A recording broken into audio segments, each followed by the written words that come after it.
Happy New Year, ladies and gentlemen. I hope you're fine. I'm also okay. Now that 2024 is over, can we take a look at some of the most defining political moments in that year? Happenings that significantly influenced our politics. That is something you are interested in. Stay tuned. And if you're watching for the first time, don't forget to subscribe to this channel so that you don't miss subsequent videos. Ladies and gentlemen, 2024 was a very busy political year in my opinion. A lot really happened that led us to where we are today. And even though 2023 we saw some demos here and there was nothing significant that you would compare with what happened in 2024. I want to share with you 5 defining political moments of 2024 in my view.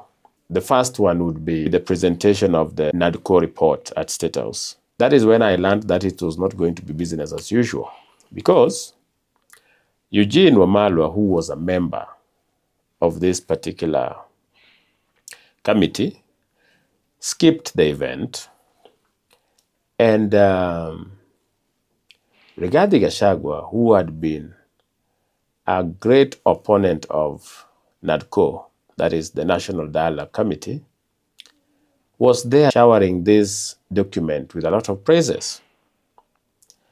Why do I say I sensed that it was not going to be business as usual? Kalonzo and Jeremiah Kioni had not been very kind to the president, but the likes of Opiyo Wandayi had already relaxed a little bit. They were not that attacking as they were in 2023.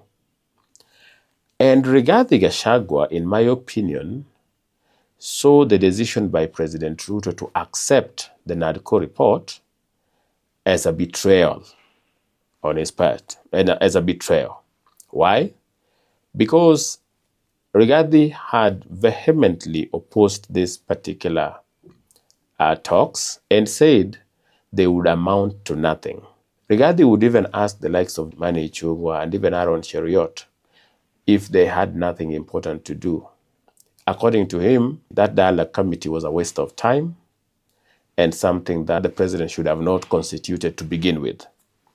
And so by accepting, formally accepting this particular report, Rigathi felt betrayed. And ladies and gentlemen, if you can trace, you would find that after this report was presented to the president, Rigathi never looked back in terms of his criticism of the government. He started mildly criticizing the government. He would pretend in some cases join President Ruto, but whenever he found chance to speak, he would really speak against enemies of this government, which in essence was just attacking the president. For him, accepting the NADCO report was a betrayal. He never liked it at all. He felt that the president should have not listened to Raila to begin with, and to go ahead and give him a platform to come and make changes to how things are supposed to be done and accept it formally, that was too much. And considering that just in February of the same year, the National Assembly had adopted the NADCO report. So these things were so much on Rigathi.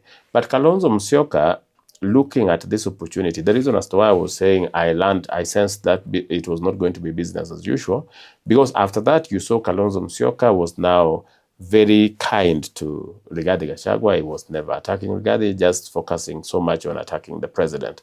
So you wonder, after coming with this NADCO report, how comes after coming with the NADCO report, Kalonzo Musyoka was still so much anti-government and not believing in the things that they had agreed in that particular discussion? I sense that it is then that they had decided, maybe with Rigathi, that moving forward they were going to either sabotage the Rigathi was going to sabotage the government from within and then meet Kalonzo in 2027 to form a coalition. That is the first event, the presentation of the NADCO report. The second major political event, in my opinion, was the Gen Z's protest. This is around June, between 20th to, I think, 30th, when young people poured to the street. They began with opposing the finance bill, then made a few demands here and there. Even after most of these demands were met, they still insisted that they came out openly and said that all they wanted was President Ruto to vacate office. Some people call it attempted civilian coup. Others are like, this is just young people spontaneously coming out to defend their country and express their dissatisfaction with how the country was being run. I'm of the opinion that it was just naive youth being used by selfish politicians, people who thought that it was okay to use young people as human shield to express political dissatisfaction. And this is why I was saying the presentation of the NADCO report meant it was not going to be business as usual. Because from there, I think Rigathi and others decided it was time to either get rid of Ruto or get rid of Ruto. And the easiest way was to use these young people who were misled. Some of them, the others who were paid and taken to town, those were not misled. But there are people who were actually misled. They thought they were fighting for a just cause, only to realize that this was politics. So some of them retreated. But the ones who had been paid and were being ferried to go to town, to the CBD, to cause chaos, those ones continued. This was a very defining moment because the president made a lot of concessions. The issue of cars was dropped. The office of the deputy president's wife and that of the first lady were dropped. A lot of budget cuts were made, and of course the finance bill itself was withdrawn. So this was very pivotal, ladies and gentlemen. It changed our politics as we had known it. And I know people have different views on what this Gen Z drama was about, but I've always been categorical that in my view, it is just politicians taking advantage of naive youth, taking advantage of naive Kenyans, and using them as human shield to fight their political wars. I'm glad they did not succeed because the anarchy that we would have seen in this country was too much, would have been too much to handle.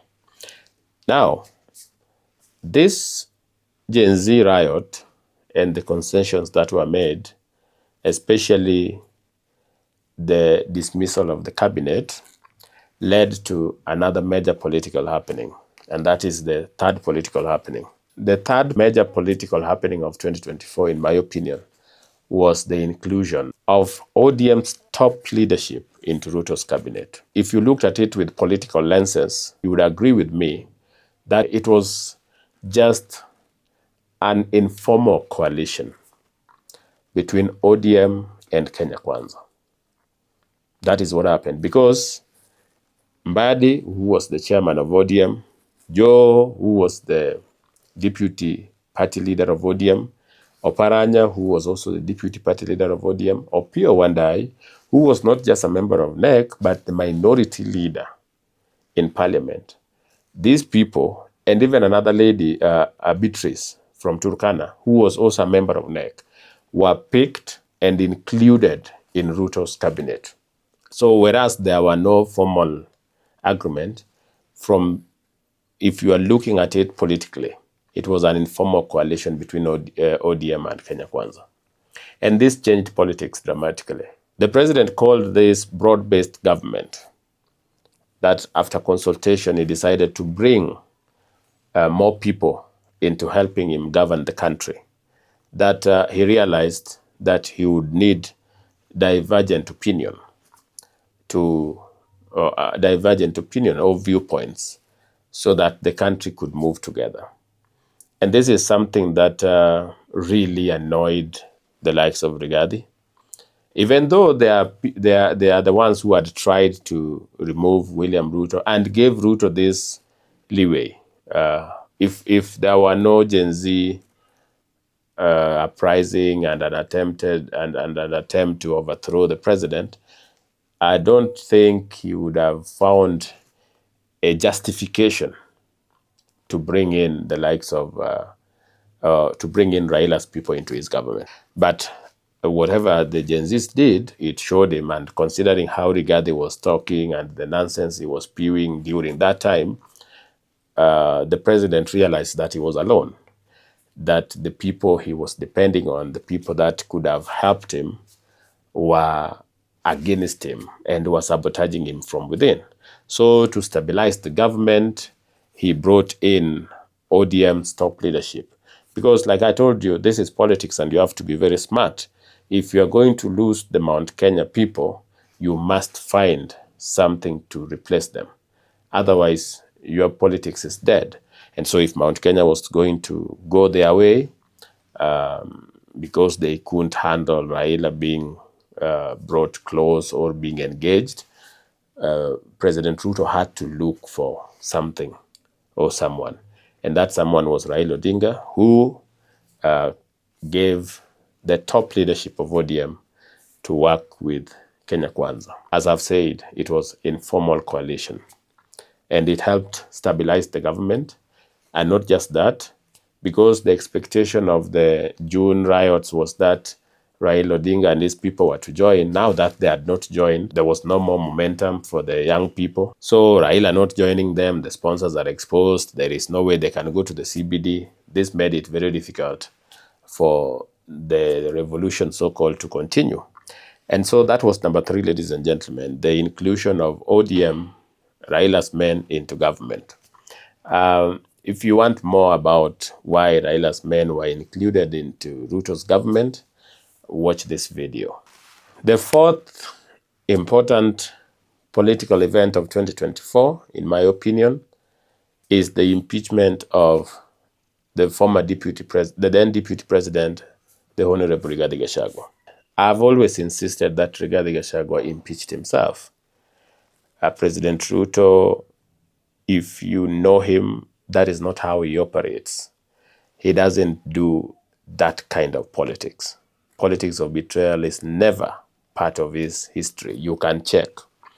What happened is, when Rigathi got into office, people came and started whispering to him that Mount Kenya, which he believed he was representing, is the one that made Ruto president. And so that was true, because the Mount Kenya region gave William Ruto the most votes. There is no denying that. The reasons why they gave the votes might be debatable, but the fact is that they gave 3 million votes, okay, to William Ruto. Now, Rigathi was persuaded that by the virtue that he was representing a region that brought 8 million votes, he was supposed to be a key decision maker. You see, the position of a deputy president, according to the Constitution, is extremely clear. You do what the president tells you. You are a principal assistant. You just do what you are told. In fact, if the president doesn't give you any job, you will just be reading gazettes. There is no specific portfolio for the deputy president in the Constitution other than to deputize the president, aka being the principal assistant. But Rigathi didn't see it from that angle. According to Rigiji, by the virtue that they brought a lot of votes, he should have been the decision maker.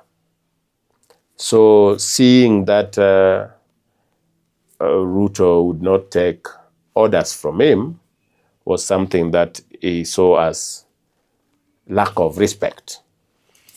He didn't see himself as a deputy of William Ruto. He saw himself as a co-principal or a co-president.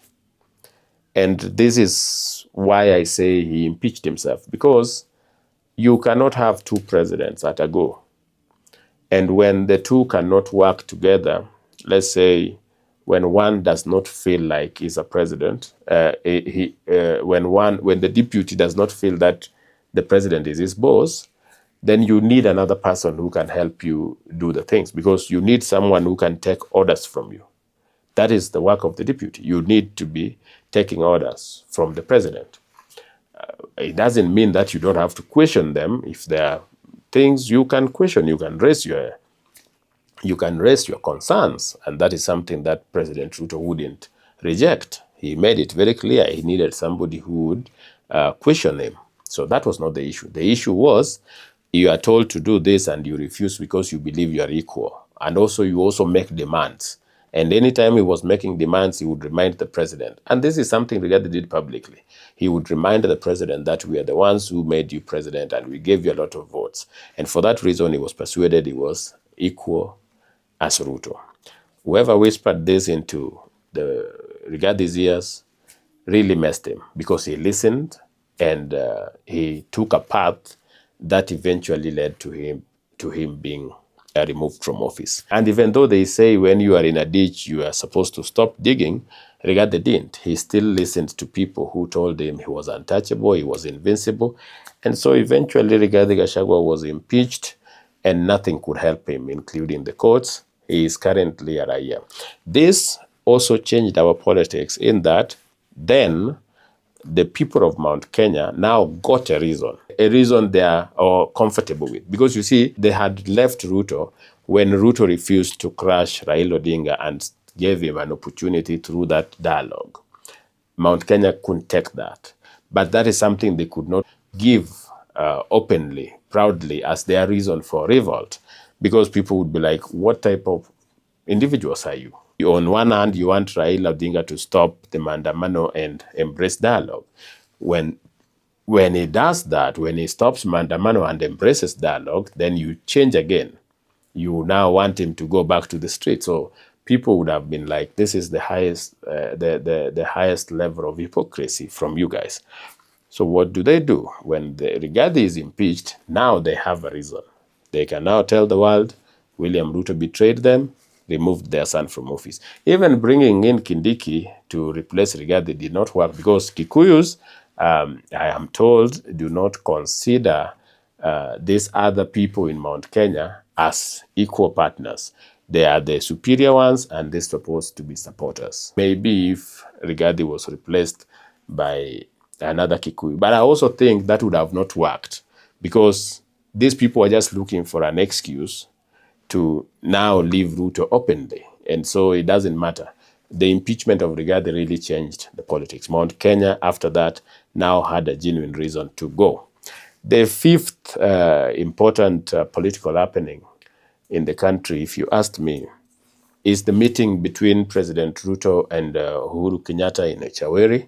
This is something that had a lot of significance in reference to our politics, because Rigathi Gachagua had believed that by praising Uhuru Kenyatta and calling him the king of Mount Kenya, when Uhuru came back, Uhuru was going to join him in opposing William Ruto.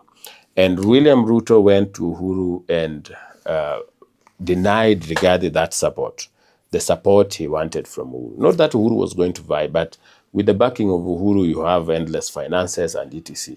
And so William Ruto beat Rigathi to Uhuru, and Uhuru Kenyatta accepted, because given between William Ruto and Rigathi Gachagua, I have told you before that Uhuru Kenyatta would prefer to work with William Ruto, because Uhuru Kenyatta believes that it is Rigathi Gachagua who was behind the attack on his farm and the indiscipline that was shown at his mother's home in Muthaiga. So he still holds this grudge against Rigathi. So even though Rigathi had been like, I am sorry, I did this, forgive me, you are our king, moving forward, when Uhuru got the opportunity to pay back, he paid back in kind. He went to Ruto, which really was stabbing Rigathi in the back after Rigathi decided to rebuild him in the mountain.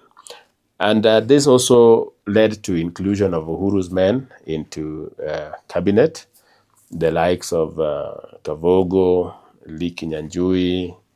You have the likes of Mwangi Iria, the former governor for Laikipia, Nderitu, Nderitu Mureithi, and Mutahi Kagwe, These are people who, including Peter Kenneth, these people were brought into Ruto's government after the visit in Ichaweri. If you want to know more about that, I did a video on why President Ruto included Uhuru's men into his cabinet.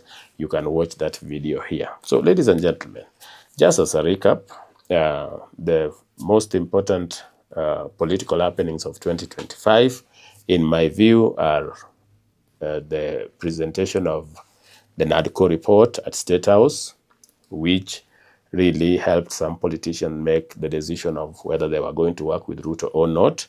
The Gen Z's revolt, okay?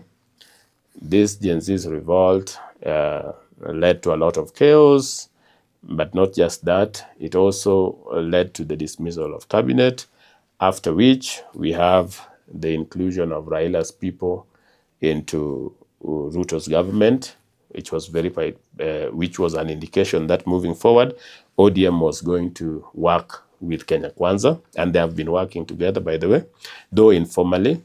And then number 4, Rigathi Gachagua was impeached, which really gave Mount Kenya the reason they have been looking for to now ditch Ruto at official level. And then finally, the visit to Ichaweri by President Ruto and inclusion of Uhuru's men into President Ruto's cabinet. Like I said, this was not going to be a comprehensive look at everything politically that happened in 2024.